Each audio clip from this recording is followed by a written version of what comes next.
there's a reason why they say, see the light at the end of the tunnel. If you don't see that light, you're gonna lose your mind.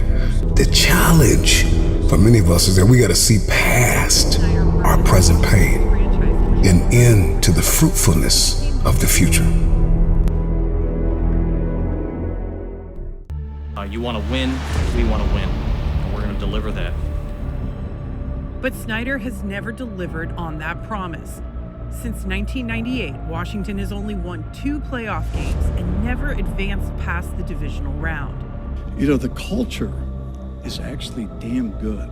That might be one of the most ignorant statements I've ever seen an executive make in my career. Wait, you're saying you don't have a culture problem? I mean, that just reeks of ignorance. Again, I talked to him, I interviewed him. It was a fun interview, I appreciate it. But I mean, dang, to sit up there in front of the microphone and to look people in the face with a straight face. Under Snyder's 24-year reign, Washington only had 6 winning seasons, while starting 27 quarterbacks and employing 10 different head coaches. Fumble the football, it's loose. Giants say they have it, here they do. Attendance has plummeted. In 2000, Washington ranked first in the league in average attendance. This past season, last in the league. Confronted with empty seats in a rundown stadium and a losing record, Snyder also came under increasing pressure to change the team's controversial name and mascot, something he swore he would never do. The name of our football team is the name of our football team. But in 2020, after pushback from corporate sponsors like FedEx, Snyder folded. The Washington franchise announced it will be changing its team nickname and logo.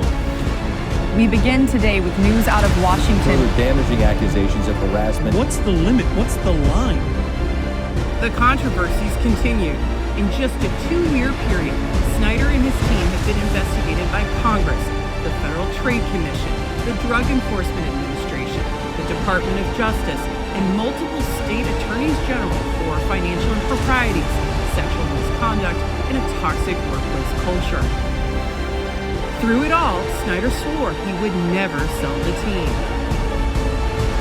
30-plus sources have told ESPN that Commanders owner Dan Snyder has been digging up, quote, dirt on other NFL owners and Commissioner Roger Goodell. I think what the league would love is for Snyder to sell the team. Not have to go to a vote, but just sell the team. Just 5 days after an ESPN investigation revealed how far Snyder has gone to hold on to his team, Indianapolis Colts owner Jim Irsay said what no owner had ever said before. I believe that there's merit to remove him as owner. Within a matter of days, Snyder announced he would consider selling the team, the very thing he had sworn he would never do. But never say never again.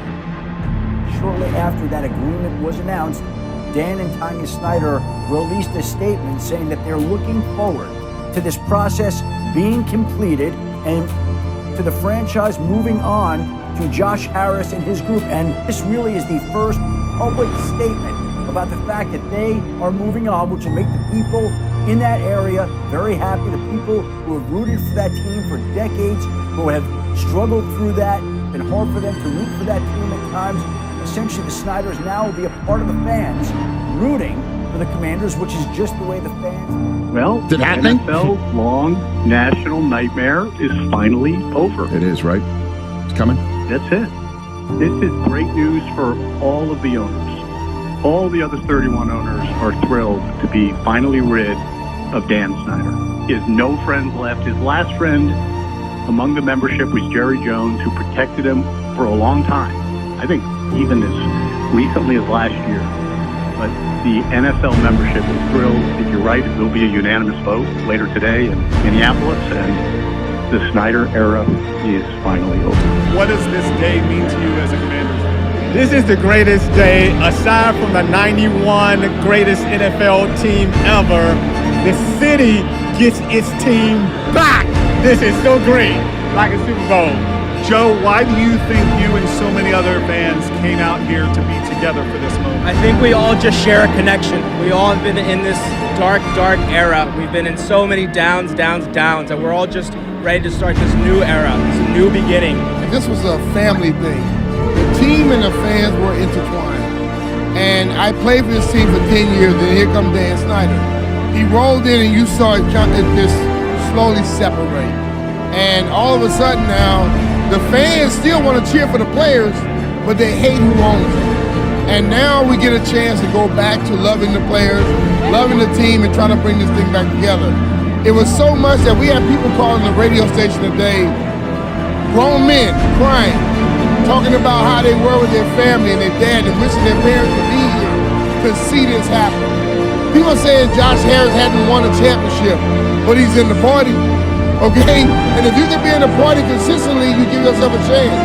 So I'm ready for this thing to come back to the family-oriented thing I saw and I inherited in 1990. When we step on this green, we dogs, bro.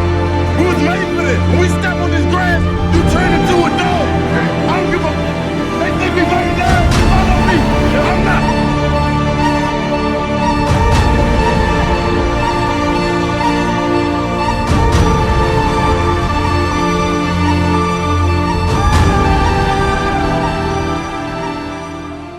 In order to win, we're going to need the best, most committed people. Starting today, we will attract those people with a culture defined by excellence, dignity, respect, and inclusivity. I called when Josh and I talked. The first thing I said was, do you want to win? And he said yes. I said, I'm in. Because I don't invest in sports teams for ego. I invest to win. First start, first win.